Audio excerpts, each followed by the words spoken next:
Hey guys, it's Jess. I am so excited to be on with Ben Mandelker from Watch What Crappens. Hey Ben. Hey, what's going on? I am so excited to talk to you.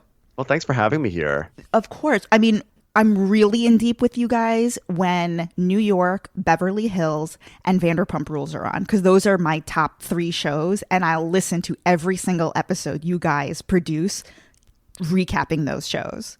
Well, thank you so much. I mean, you've got great taste, not because you listen to us, but because of what you watch on Bravo, for sure. Oh, well, thank you. Yeah, I mean, Beverly Hills is a little bit in a slump right now, but of course I'm always going to tune in. But New York is unparalleled. I actually think that New Jersey has come up a lot and is sort of like knocking on the number 2 spot, although Potomac had an excellent year last year. So it's always sort of hard to tell. There's like a revolving door of second best to New York. But yeah, New York is the like undisputed champ. Yeah. I mean, I hope they can hold it with Bethany gone. They'll be fine. No. I mean, it's like the people on New York are so iconic. It'll be fine without Bethany. I would love to talk to you about like what your and Ronnie's recording process is like, because I know you guys do it over Skype. Like, how far are you? I know you're both in LA. How far are you physically? Well, actually, it's a little different these days because Ronnie he's in 2 places at once right now. He still has his apartment in LA, but he also got a little place in Austin near his family. Oh, So wow. lately he's been recording from Austin, Texas. So he actually has been farther. But previously he was like a mile away from me, and we were just like too lazy to just assemble every single day. Yeah. Partially because it's annoying to drive places in LA. And also, I think the real thing is parking. Parking is annoying. And if you have to go somewhere and park every single day, it's not worth it. At least that's what we tell each other. But we record over Skype. And it's crazy. It's a little tricky because there's a lot of stepping on each other's lines sometimes, or if there's a connection issue, that doesn't always sound the best. But for the amount of episodes we churn out, it's just like the easiest thing for us to do. I mean, I love recording with him in person. We occasionally do that. And then when we do our live shows, we're in person. And it's like, that's the best because our rhythm is a little tighter. And, you know, I can see when he has to say something and he can see when I have to say something. So it's just a slightly smoother. But, you know, we've been doing this for like 8.5 years. And we've sort of like figured out more or less how to do it with Skype. And you're releasing 5 episodes a week, right? Yeah, I mean, we sometimes have 6 or 7 episodes. Plus, we also have a bonus episode for Patreon. So sometimes we churn out a lot. And we've actually recently sort of had like a mini powwow where we're like, we can't keep doing 7 episodes and a bonus. So we're going back down to 5 because it's too much. You know, we do a lot of touring, but even regardless of the touring, you know, for every episode that we watch, we have to sit and take notes. And we've become, over the years, so detailed with our notes that we take that to watch every show takes anywhere from like an hour to an hour and a half. And so just to do all those shows, and especially since so many of them are at the beginning of the week, it just creates this crazy logjam of stress, and then it burns us out, and then we can't be funny, and then we're not enjoying what we're doing. So you know how it is. Do you just record 1 episode a day? We try to like do as many in a day as possible. So like on Mondays we'll record Shahs of Sunset and Real Housewives of Atlanta and maybe the bonus episode too. So we just sort of can have like a really intense one day and then, you know, and then we'll record as need be. So like on Thursdays we'll record Jersey and Summer House. You know, it'd be great if we could get screeners for some of these shows. I know that like a bunch of that you don't at this point. Yeah. A bunch of our colleagues get them. That is shocking. Why don't you I mean, have you asked? Oh, yeah. Oh, and the my thing God. is that, you know, the thing is if we got screeners, we probably would be able to cover more shows because then we could have a more efficient recording process in terms of our time. And we could get our shows up sooner and we could get them to the audience as quickly as possible. But we just haven't received them. So, you know, therefore we just that's just the way it is. Yeah. But we're just okay. I'm acting like we're martyrs to like some terrible thing. It's like literally screeners. Who cares? What has your relationship been like with Bravo? Because you guys weren't at BravoCon, which shocked me. Yeah, no, I mean, like our relationship, I think it's weird because we hear from a lot of people. Like Ronnie and I, we're in LA, and we also, we've sort of like worked in. This sounds so pretentious. We've worked in the industry, but we like know people who work in the industry, who have friends at Bravo, friends at different tiers. And from what we've heard, people at Bravo really dig our show. But one thing is that we go hard on them. Like we go hard on their talent, and I think that basically Bravo couldn't invite us to BravoCon because how could, like, if we are sitting there and we're railing on Jax and then they invite us to BravoCon and then Jax is there and is like, I'm one of your stars. How do you invite these guys to the same event as me? That puts Bravo in a bad position. So I think that like they're like outwardly facing, I think they just sort of try to look the other way with us. Which is probably why we did not get invited to BravoCon. I mean, it's okay. But we were busy anyway. By the way, we were busy. Did you have a live show that night? Yeah, we had shows in Chicago. So I felt like that's good. Super cool and being like, sorry, I can't make it, even though I wasn't invited. It's so interesting, Bravo's relationship with certain, essentially recappers. Brian Moylan for a long time had a really good relationship with them, and now that he's writing this book, he basically, Bravo has told current housewives, they are not to speak to him on record for this book. So they're also not happy that he's writing it. Well, at the end of the day, Bravo is still a corporate entity, and I'm definitely not someone who's like, damn, I don't know if I can curse on your show. Oh, of course. So yeah. Okay, I'm going to upgrade that to fuck corporate America. But it's, there are people there who then start getting worried about their brand, et cetera, et cetera. And I think that what happens is that on like a lower level, I think like the PR wonks at Bravo just like to control the messaging. And so they see Brian Moylan doing that and they're like, no, this is like uncontrolled messaging. And like, that's something that we want to control and we, et cetera, et cetera. So they get very territorial. But what they don't realize is that this ecosystem of podcasters and recappers, we all love Bravo. We are like the fans and we also are giving them so much promotion. And I'm not like sitting here to like pat myself on the back, but the truth is we do like, I know with our show, we shine a spotlight on a lot of smaller Bravo shows that don't always get the love on Watch What Happens. Hell yeah, you're dedicating an hour plus to shows like Summer House, which barely crack 600,000 viewers. The ratings for Summer House. By the way, people should watch that show. It's so good. We're gonna go deep on Summer House, but a show like that gets basically the same ratings. Maybe a little bit more, maybe 100,000 more viewers than one episode of Watch What Happens live. Wow. Yeah. Wow. Yeah. And the thing is guys, follow Bravo ratings on Twitter. It is fascinating.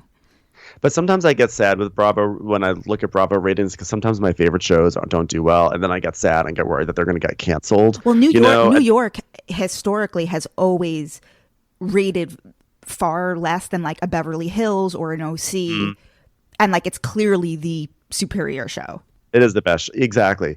These days, I sometimes question all ratings because everyone watches in so many different platforms and in such delayed ways. It's like ratings in some ways don't really.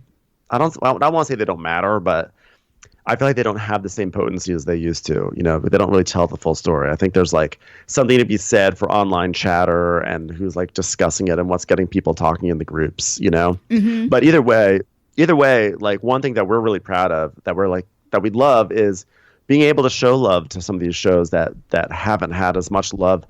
Forget about from Bravo, but just from like pop culture as a whole. Like, they don't get necessarily the recaps in EW or wherever.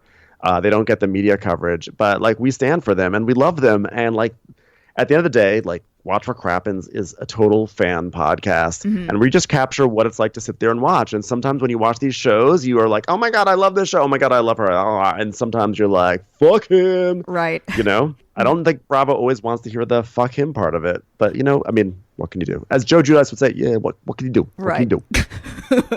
Which this is such a random question, but I think it actually will maybe like key in some insight into the television ratings. Which shows or which recaps of which shows have the most downloads and streams of Watch What Crappens? That's a great question. And thankfully, I recently looked at our stats. So I have it sort of well, it's weird. As you know, because you're a podcaster, like episode stats are weird because stats like accrue over time. Yeah, So totally. if it does well, It's cumulative. yeah. So like if I look at like how did our episodes do over the course of a month, the ones that were early in the month tend to have higher totals because they've been out longer. But I just looked and I was actually surprised that well, at the top was Vanderpump Rules. At this time, it's Vanderpump Rules. New York will be at the top when New York comes back, and Beverly Hills will be at the top. I was surprised Summer House was really good. New Jersey was also, yeah, New Jersey was also ranking well in our stats, and Summer House too, and also Below Deck. But it always, the thing is also you have to remember that. So wait, well, so what's surprisingly lower than you thought? Like Atlanta? Yeah, I mean, I'm not really surprised that that's lower. I don't know if like that's like. I feel like that's like on par with what it is. I'm trying to think what is surprisingly lower. Maybe Shaw's. I would think Shaw's would be a little higher. I know I have to look back to see what are the other surprising ones. But one thing that we do notice that with over the course of a Bravo season, interest usually picks up and picks up. Yep. And so as a result, like it's reflected in our stats. So usually when Below Deck comes around, it does nicely with our numbers, and then by the end of the season, it is like. People are usually feeling a certain sort of way, so they just are like, gotta listen. They're probably consuming all the Below Deck coverage at that point, so they gotta listen to our podcast, Yeah. I was interested to hear your reactions to the controversies both on the Below Deck reunion as well as the pastor situation on Vanderpump Rules. And I thought your coverage of the pastor on Vanderpump Rules, I liked how outraged you were. Thank you. Ronnie was really mad. I was mad too, but when you listen to the episode, you definitely hear Ronnie just like losing his mind and just getting so angry.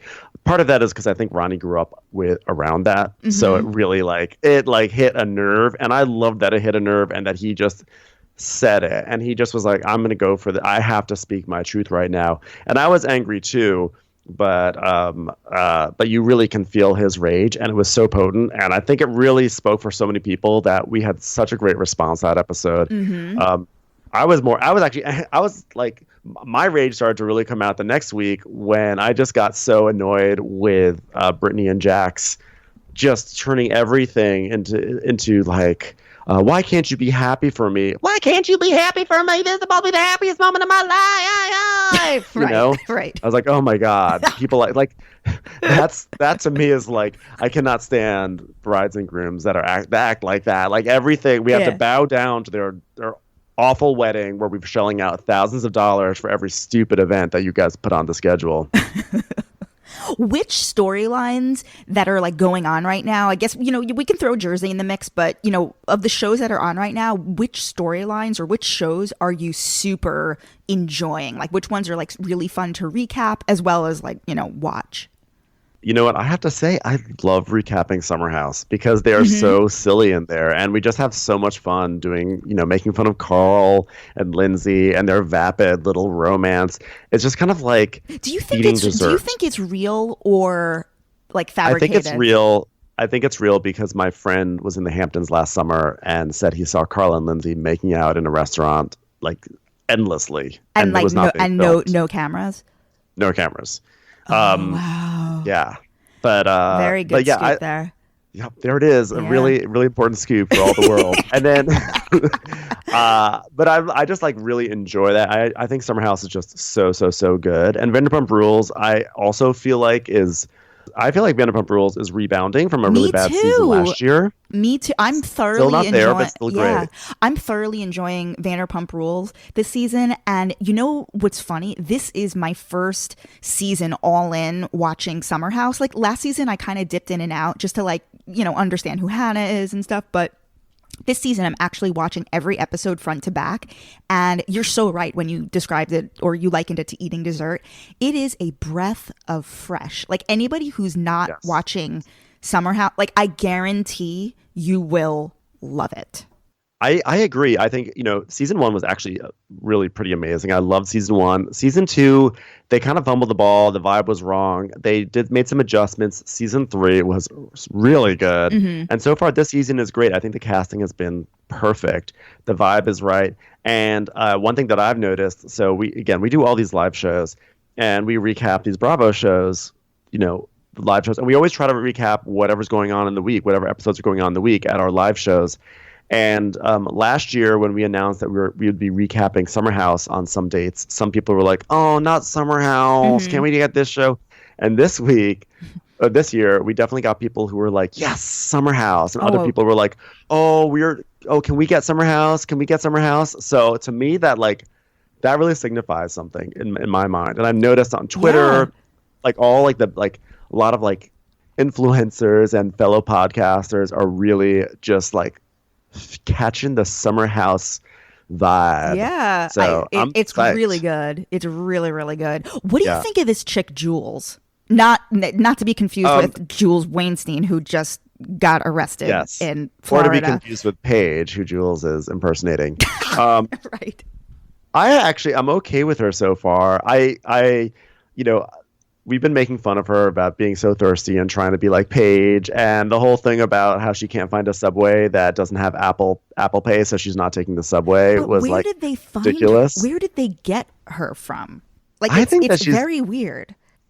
I think there's this weird world of New York City content creators who all work at PR companies. I mean, because you're out there, just this, because Paige and Hannah are both at Betches.com. But supposedly Jules moved from Chicago or something. She basically had not even essentially moved to New York at the time she was cast on the show. So I really don't. Yeah, I have no idea. I have no idea. And I also noticed when Margaret Josephs had her 20th anniversary party for the Macbeth collection that Jules was in the background there. She was? So she was. Oh, wow. So she's somehow connected to this world of something. But I have to say, I felt a twinge of sadness this episode, most recent episode of Summer House, when Jules was like, "I'm trying to fit in and I can't." And you saw her trying to talk. It was sad, yeah. And no one was being mean. It just, you could see they weren't really paying attention to her and she was dancing alone. And my heart broke from her because I'm like, I am Jules. Yeah, I think I had more aggressive feelings against her going in, basically, until that occurred on the episode. And then suddenly I definitely felt a twinge of empathy, and I could feel it from her, but she's totally wrong. I don't know what did they see on a casting tape that were that's our girl. She's it. I'm dying to know what they saw. Yeah, they sometimes make some odd choices. Season 2, they cast a guy named Amit, who I think his name was Amit, who literally did nothing. He didn't say anything. And at the reunion, all he said was, "Hi, Andy." I mean, it was why is he on this show? God. Yeah, it was ridiculous. That sounds nuts. What did you think of Randall's coming out party on Vanderpump Rules? Wow, he really did it, huh? He came out. Swinging. Double fried chicken. Hold the bread, because God forbid he's trying to eat healthy, guys. So hold the bread with that double order fried chicken. My favorite part was Jax saying how Randall's just so giving, and he's flown us to Miami, he's flown us to the Caribbean, he's flown us to Mexico. He's just a giving guy, and our friendship developed naturally. I'm like, he bought your friendship. Right. He literally bought your friendship. Yeah, saying how organic it was. Yeah, that was completely ridiculous. Now, the big news was LeeAnne's quote-unquote decision to leave for personal reasons. Yeah. Okay, now, first of all, we have to go deep about how the hell did you get invited to her wedding? Oh, my goodness. You and Ronnie. I got to hear that whole story. And also, what did you think of the way it all shook out? Because clearly you have a connection with her. So, I guess let's back up. And how did you wind up at her and Rich's wedding? I mean, I asked myself that also. Basically, our relationship with LeeAnne began about 2.5 years ago when she came to a live show that we did in Chicago. She came. It was hilarious. So that's where we met her. She's super fun. Did she come on stage? She came on stage. Oh, she was on stage. It was kind of a legendary moment. She took over. At one point she had the microphone and was standing in front of our little desk area. It became LeeAnne Locken's show. She's all right, everyone, let me tell you about the time I met Sandy. Of course, I refer to Sandra Bullock. It was hilarious. Because they were in Miss Congeniality together. Yeah. So she was really cool. And then, every now and then she'd come to LA, and she would sometimes invite us to meet up with the Abbey. So we'd go drink with her. Super fun. And then we did a show in we did a show in Dallas, and she came to that with Rich, and Rich is so adorable. And so she invited us to the wedding. I mean, we were sort of surprised. I think, we were always like big fans of her on the show. We always knew that she was like crazy. But we always well, actually, the first season we hated her. We hated LeeAnne. And then second season, sometimes there's this effect on Bravo where you hate someone for a full season. You hate a lady for a full season, and then you have like some time away, and then you realize, oh, wait a second. She was hilarious and amazing. And so we just were like, oh my God, LeeAnne Locken is hilarious. So we were always just like, we just always thought her shtick was hilarious because honestly, until I would say about a few weeks prior to the end of the last season, she was this ridiculous, melodramatic, high drama. I don't know what's the opposite of self-aware, but like she was this crazy person, right? Mm-hmm. And we love that. That's what's so good on TV. But when everything went down with Carrie, and at first I was hoping it was just, I was like, my fingers were crossed, like, please let that be just one fleeting problematic moment of like bad judgment. But at a certain point, you can't deny it. It was bad. What she said was really bad and really hurtful. And it hurt a lot of people. It hurt a lot of our listeners. And, I said on the show, I'm hopeful because having gone to her wedding, I do see that she does have like a diverse friend group, and she also does so much work with the LGBTQ community that I was hopeful that she could learn from this. And then, the lesson, the awareness that she has with LGBTQ, I'm like hoping that she will then like gain awareness in terms of like racial, how you behave in terms of racial comments, whatever. Yeah. And I said this on the podcast, and a lot of people thought I was saying, oh, because she's nice to gay people, I'm giving her a pass. I'm like, no, I'm not saying because. I'm saying hopefully that pattern shows that maybe we will then see how, hopefully she has a pattern of being an ally for one group, so maybe she can be an ally for another group. Hopefully she can learn, because I think she thought she had a pass. I think she was one of these white ladies who thought, like, I've got some Mexican friends, I got some Latino friends, so I can say these sort of things. And it's like, no, you can't say those things, LeeAnne. You're still a white lady. I mean, do you think she has, like, I don't know where, I don't really see her being on TV ever again. Like, I don't know if she can come back from that if it's not on the show. Yeah, it'd definitely be hard, but you know what though? I think I wouldn't put it past her. I don't think it's the last we've seen of her. I don't know if she was fired or if she stepped away, but I think it'll be. She was definitely fired. Yeah, she was probably fired. Yeah. There's not a single doubt in my mind. I know. Yeah. And like, I think, you know what? Step away, take some time. What she really should be doing with this time is trying to learn from the Latino community and various other communities, to be honest. Like she said, like, it's going to take actions, whatever. Prove yourself through actions, and, give it some years off, sort of like rebuild yourself in terms of like your awareness of all these things. And, maybe down the line she'll be back.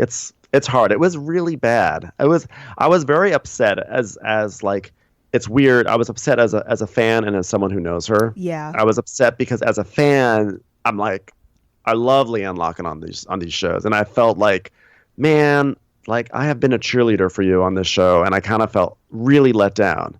And by the way, me being a fan of her and feeling let down does not even compare to the hurt that many people felt about the comments that she said. So I'm not even going to say like that's the number one thing. But I'm just saying from my personal experience, aside from the obvious thing, I was like, but I'm also a fan. At the end of the day, I was like, damn it. I was such a fan of yours. So we'll see what happens. What other housewives have you met and like had experiences with? Yeah, over the years, we've met a bunch now. I mean, well, we met a bunch at LeeAnne's wedding from the cast. We met Stephanie and Cameron, and we've met Kelly Dodd, who is a total trip. She is so... What happened? She's just so fun. She's exactly what you'd expect on TV, but like, it's just so Kelly Dodd, Well, we met Shannon Bedore once. She came to one of our live shows. She surprised everyone. Like, I've never had like lengthy interactions with anyone from Ronnie, but I have met LeeAnne and Ramona and Alex McCord and Kelly Ben Simone. Whoa, where did you meet these OGs?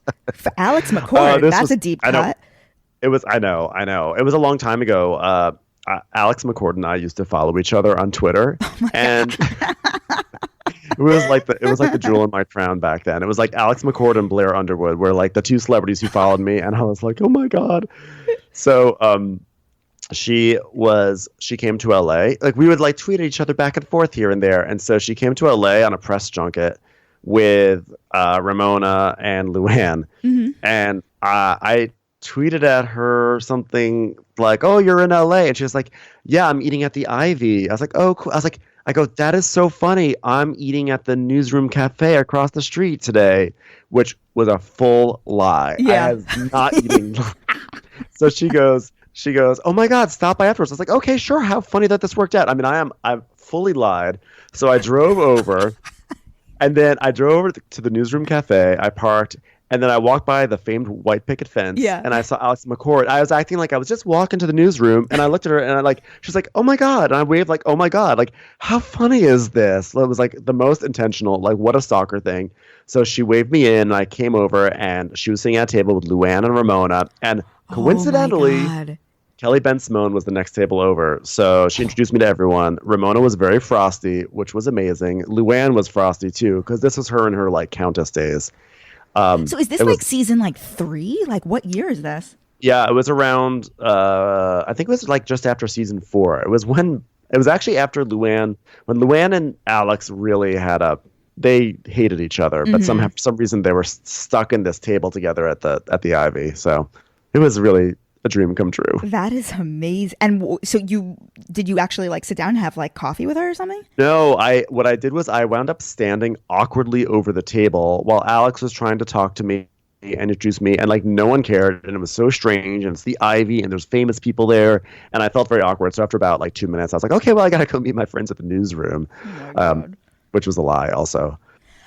I recently did an episode with Emerson Collins from I love Emerson. Yeah, from People's Couch, and he was telling me how you guys love to tell the story about how you were up for the gay slot on People's Couch.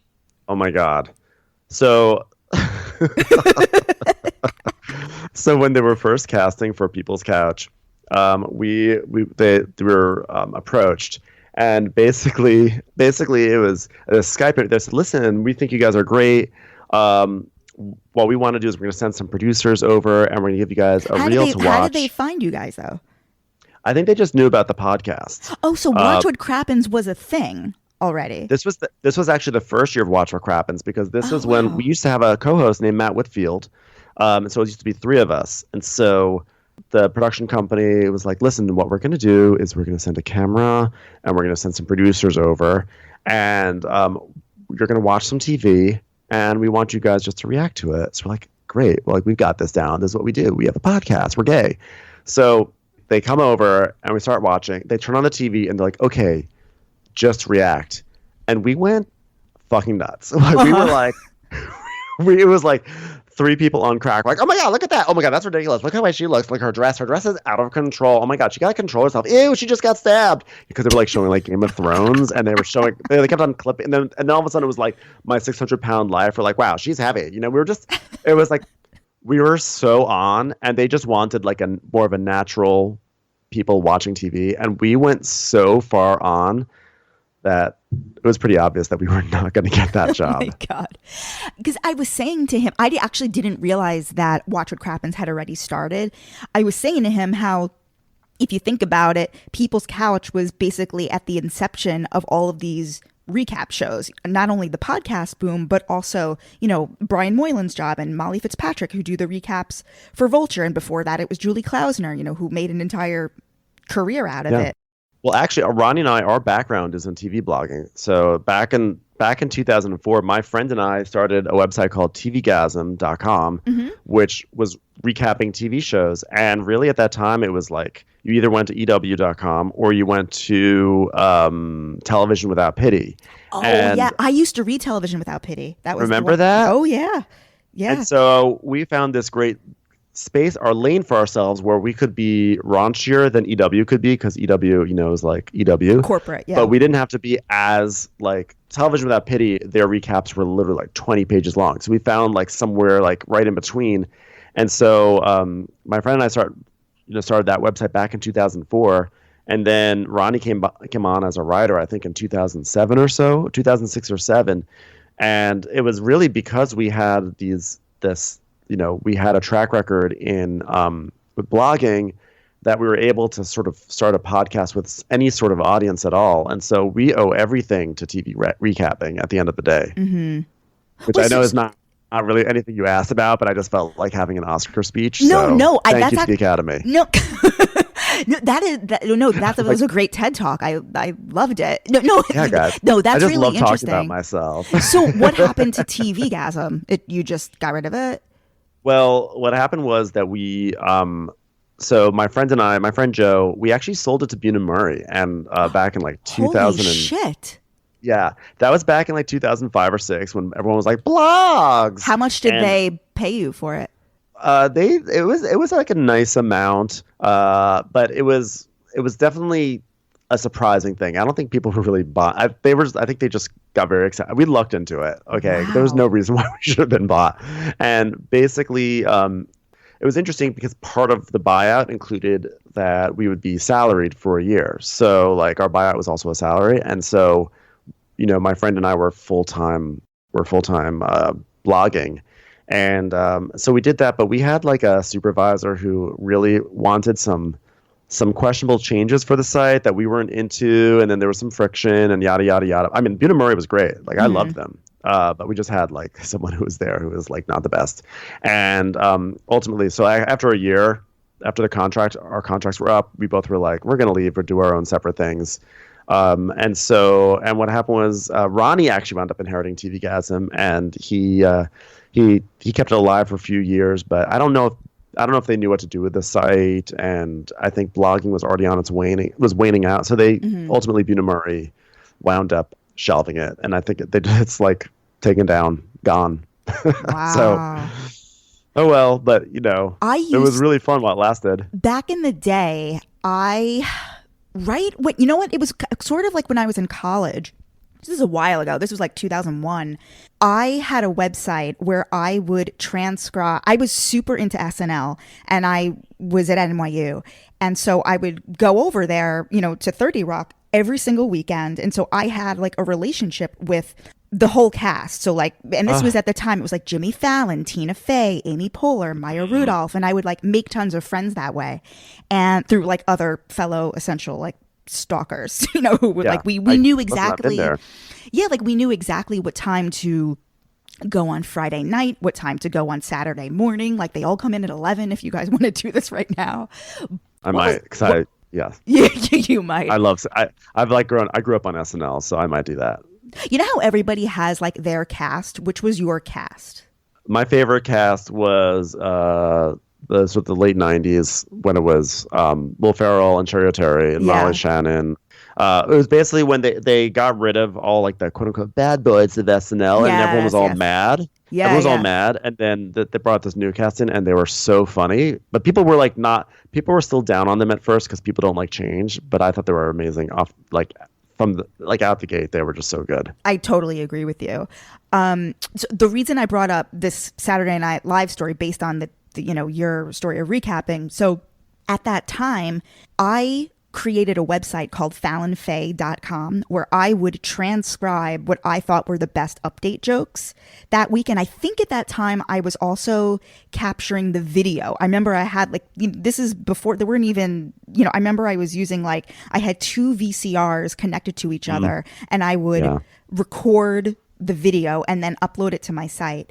And I did that for the entire length of their tenure. So it was 6 years, and I had the entire catalog of all their best jokes with the video, of it. There was no YouTube. This was 2001. Right. I remember we used to do that on TV-gasm. We would upload our videos to our server, and then you'd play, and it'd be a embedded QuickTime player, and you press So when that stopped, or when they both left the show, I kept it up for a bunch of years, and then my life moved on, so I wasn't as obsessed with it anymore. And so I definitely wasn't paying attention to the site. And I guess I just let the URL, the domain go. And so I definitely don't own it anymore. I haven't owned it in at least like 10 years, but that's like the biggest mistake I think I've ever made in business was letting that domain go. Well, who knows? You could maybe someday you'll get to buy it back. But like and I would resurrect want it that all. site. Like it was just I guess I just didn't have the foresight that like no, actually this could be a great archive that could just live indefinitely. Like Right. it just reminded me, it made me think of that, like how you guys, got bought out and then you just let the thing go, or, Buna Murray let it go. Well, first of all, there is the internet time machine, so you can usually find a lot of things on that. Yeah. I actually am like, I'm at peace with TVgasm going offline because it was really fun, and every now and then there's something like, what shows were you recapping at that time? Big Brother, The Hills, Survivor, 24, like everything. It was everything. But I'm actually okay with it. I also know that was at a time, I was in my 20s. I was younger. I was also a closeted gay guy. And I think I had a lot of self-loathing going on. And so I imagine that my recaps were littered with a lot of comments now that you probably go back and be like, that's slut shaming, that's homophobic, that's, I'm just sure they're just like littered with it, which is what happens with immaturity and what happens with also like not being around other people or just having issues with yourself. So I'm like okay with like that not being online, not because I'm like, oh no, I'm afraid someone's gonna dig it up, because people can still dig it up if they want to, but more like I don't think that's not gonna be helpful to other people to read that, So I'm like happy to like to keep growing. And my fingers are crossed. I mean, hopefully none of that stuff is in there. That would be wonderful. But like inevitably with the amount of the sheer volume of content that we put out, I'm just like, I'm happy to say that was fun at that time. Had a great time. Happy to have that. Like I'm happy to focus on the content I'm creating now. And it's also like sort of like going through your diary or something like 20 years ago. Yeah. It's like, How did you meet Ronnie? Ronnie wrote in. He wrote in. We said that we were looking for new writers, and he submitted a writing submission. It was super funny. And were you both living in LA at that time? Yep, we were both in LA, and so we thought he was funny, so we started writing, and he was popular. He's so funny in real life, in all forms. All forms of Ronnie are super funny. But that's why it was like a natural thing to partner with him for a podcast. Aside from doing these written recaps, were you like pursuing careers in comedy? Like, were you doing sketch or stand up or any of that? Yeah, I was not doing stand up because I had an undermining friend who told me I would not be good at stand up, and I what an asshole. Wow. And then I never pursued it. Holy crap. Yeah, it's funny how people can be influential in that way. But I don't know to be fair, I don't know if stand up is really my thing. I came out to LA to be a writer, to be a comedy writer. I actually when I was in college, I earned my stripes as an intern at 30 Rock. I was an intern at Conan O'Brien, Late Night with Conan O'Brien, there at 30 Rock. Which was a dream. Like, still probably the best job I've ever had to this day. It was just the best thing ever. I mean, I would go to work. What take me through your day? What sort of like duties did you have? I mean, there's a lot of menial stuff, a lot of stuff like fetch this, fetch that, go pick up this thing from this place, pick up this thing from this place. Probably a lot of things that have actually been replaced by the internet and technology. There was a lot of that stuff, but every now and then you get to do something really cool, like go out on what they would call a remote with Conan and Andy, and you'd like drive to like Palisades Park or something to shoot something. And I remember getting to do that and riding in the same van as Conan. And on the drive out there, it was like Conan and Andy and all the writers, and then me. And I was like very intimidated, and I was like, I can't say anything. And then at one point, for some reason, like I wound up in the van alone with Conan. I probably was not supposed to be in the van anymore, but I was still in the van. They're probably like, intern, get out of there. But I was in there, and I remember saying to him, so you went to Harvard, how was that? And he was like, fine. He's like, who is this crazy kid? But then on the ride back, like after a day of shooting, it was just like, when you do a shoot, it's just so much energy and everyone's tired, and sort of like the roles of like star, intern, all that, writer, head writer, it all kind of went out the window. No one cared anymore. Everyone was exhausted. And then on that drive back, we all were like talking, and for like an hour and a half, I got to like hang out with Conan like I won't say as a friend because I wasn't a friend, but in a way that I was like not an intern. I was just like someone he was like chatting with. And that was like such an invaluable and special thing that I will always cherish to this day. What did you study in college? And also, like, where did you go to college? I went to Dartmouth College and I studied, well, my major was history, but I actually studied a lot of things. I knew I wanted to be a writer. So I just wanted to take a lot of classes in a lot of different areas to try to diversify my background because I felt like that could all be thrown into my writing. So I took classes in computer science and psychology. I took a class called the literary fairy tale. I took classes on linguistics. Like it was like full on liberal arts. And then like, and then you moved out to LA just to like get a TV writing job?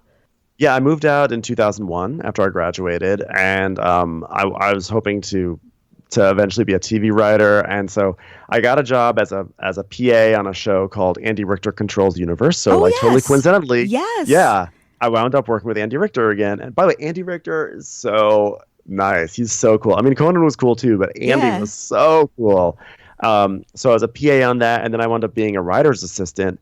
And it was this amazing show because Matt Weiner, who then went on to create Mad Men, he was a writer on that show, and we were like friends. And like he like gave me his Yom Kippur tickets for the synagogue, and he actually this is a totally true story. I know I feel like this sounds like such a bullshit story, but it's true.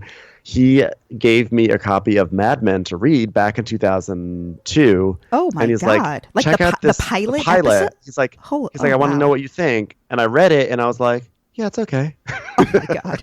Because of course, idiot. But I love Mad Men. But so that was cool. Will Gluck, who has now become a huge comedy director, came out of that show. There were like a lot of cool people. So it was a really, really awesome experience to be around that. And then I kind of toiled trying to be a writer for like years and years. Like I then veered over into screenwriting, like more feature writing, and I had some success there where I got hired on projects, but then the projects would never go all the way. And then like I would sort of like have these brushes with greatness. Like I got called in to be a writer for Bruno, the Bruno movie, and I met with Sacha Baron Cohen. Oh my and God. I shat the bed. So you don't even know how big I shat the bed at that meeting. He asked me if the very first question he asked is like, "Oh," he goes, "Mandelker, is that a German last name?" And I go, "Oh, well, technically it's Austrian, and I just love German words like Apfelstrudel." And I just started listing German words I liked. And I saw his eyes glazing over, but I knew I couldn't stop because I couldn't just like stop. You have to like take it to some place, and I like meekly brought it to some sort of punchline, and I was like, what am I doing reciting German words to Sacha Baron Cohen when I'm trying to get hired? This is the biggest opportunity in my life, and I am literally just listing German words. What were the other brushes with greatness? What were the other brushes of greatness? I mean, I actually had a pilot as recently as I think it was 2016. I'd written a pilot, and Zach Braff was attached to direct, and Chernin was attached as producers, and so was Automatic. Chernin did The New Girl, and Automatic.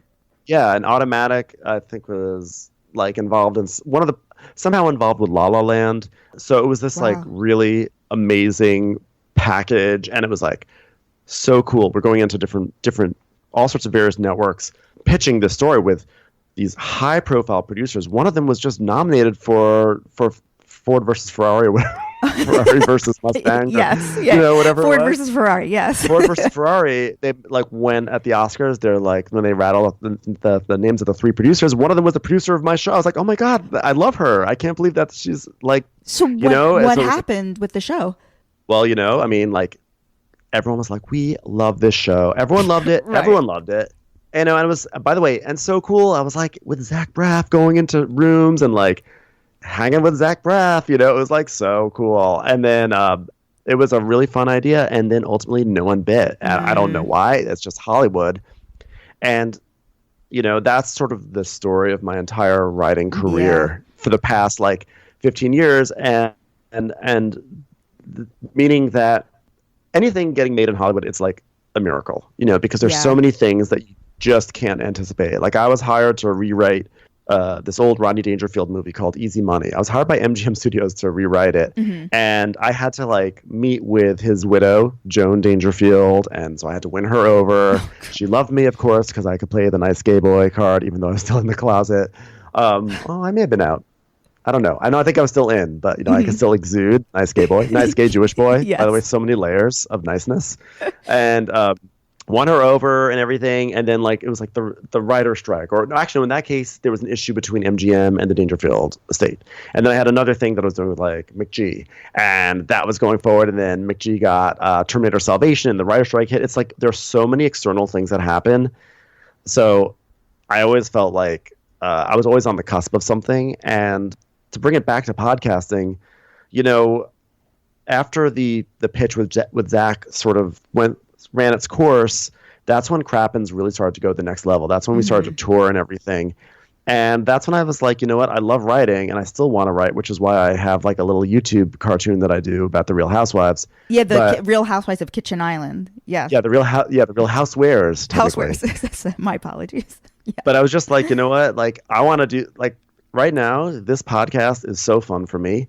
I love doing it with Ronnie, and it's giving me, it's allowing me just to like have my voice in a way that Hollywood was not allowing me to. Like everything I would like try to write or whatever, I had to always be like, I always have to explain, but where do you see this going? What's it going to be? And I'm like, I wrote a funny script, just buy it. But it's also amazing. You're so lucky that you have the confidence and the talent to perform, because not every writer is a performer.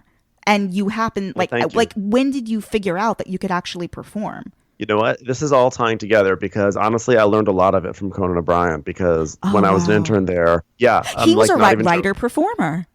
Yeah, and I would sit there and there are like different tiers of internships with Conan, at least at that time. And there's like the normal internship, and then there's like you can be a script intern. And for like 3 weeks, I was a script intern. It's like way more intensive. And when you do that, you're constantly printing out scripts and delivering them all around 30 Rock. Again, this is like pre-email. So, I mean, email existed, but it was like pre-email culture. Yeah, everyone still had AOL or whatever, Yahoo. Yeah, and so you're delivering them all around, and then you're in the control room, and then you are literally like 3 minutes before curtain, you are standing with Conan as he looks over the monologue jokes and he crosses off the ones he likes, the ones he doesn't like, the ones he likes, and then you have to bring that to the cue card guys. Like it's that kind of intensity. And then during the show, you sit there in the control room.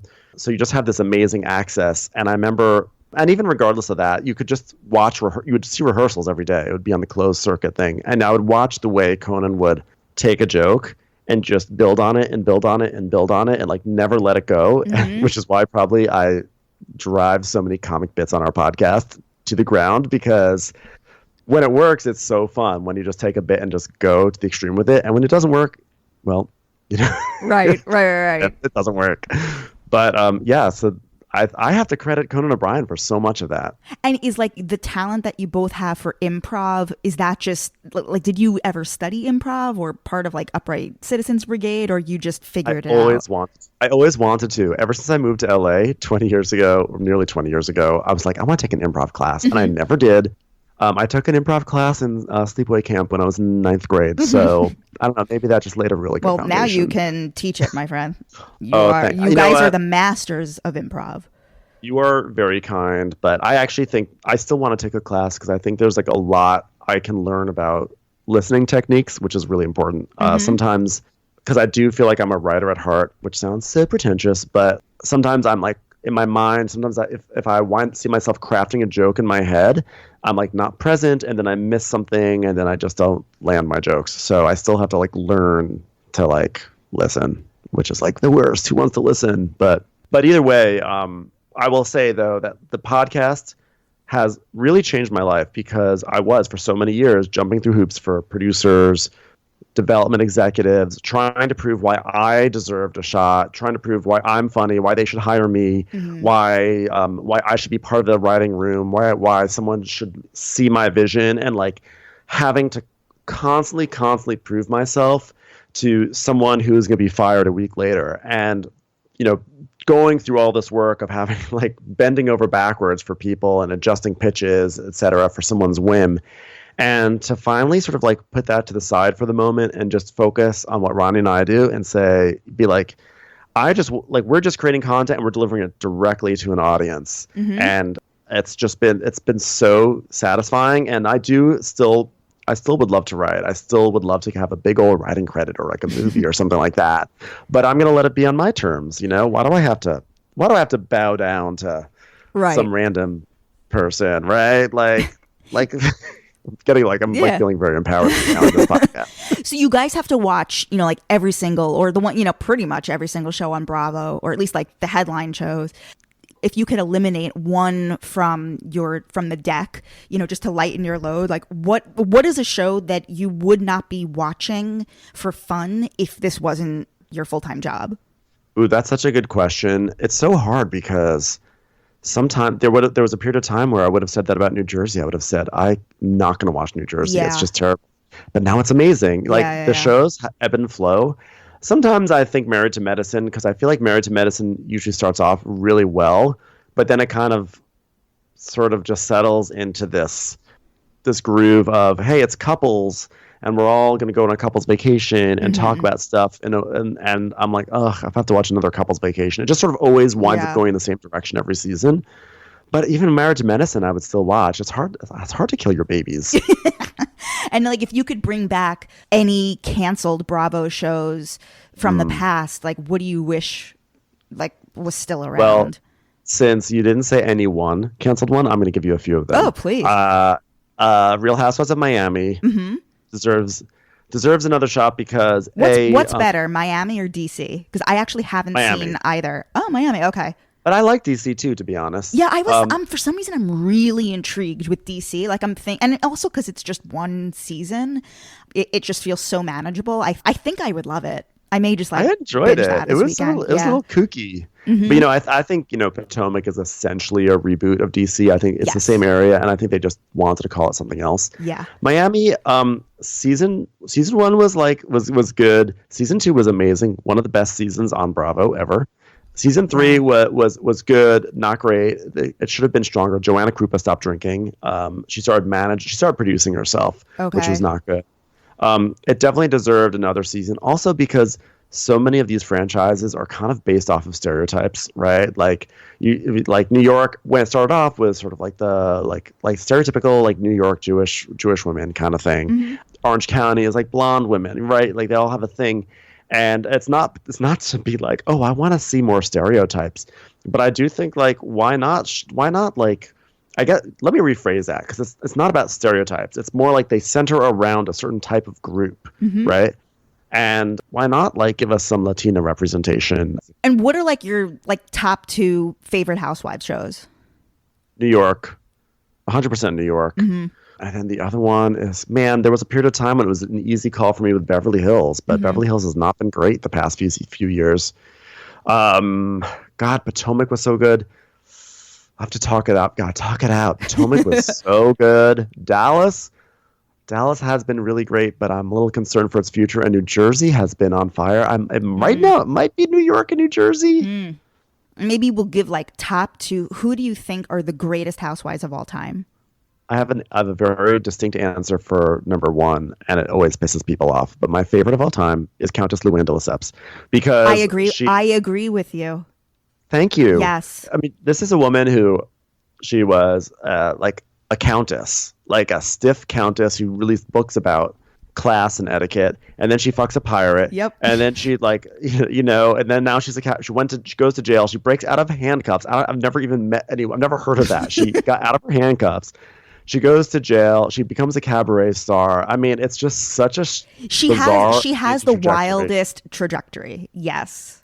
Yeah. I think her and Bethany have the most compelling stories. Yeah.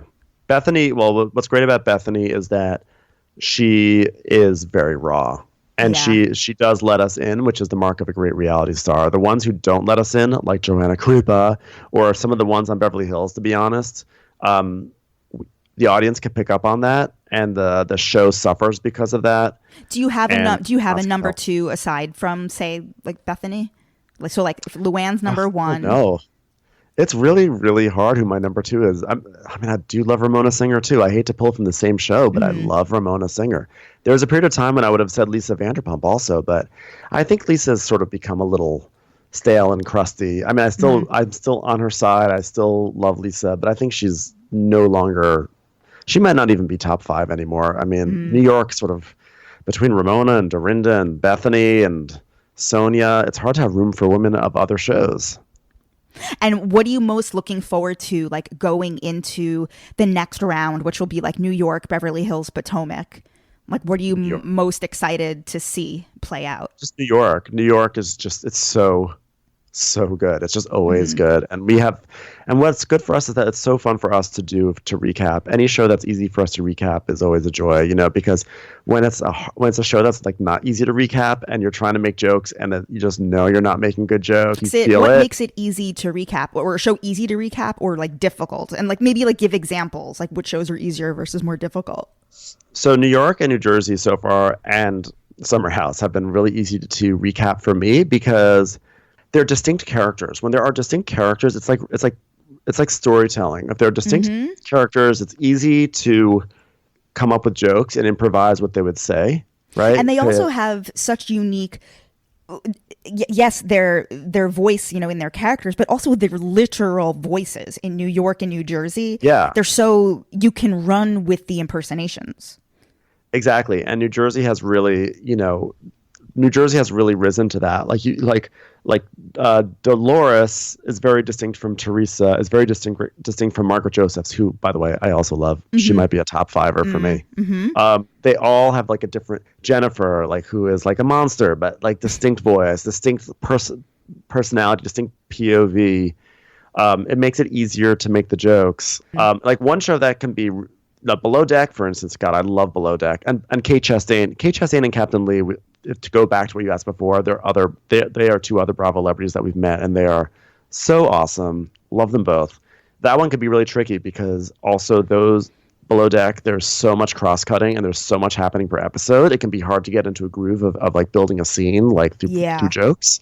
But sometimes it works and we have an amazing time. But other times it could be really challenging. I can absolutely see that on Below Deck, where like the people aren't strong enough archetypes, like the regular, how they rotate the crew in and out each year.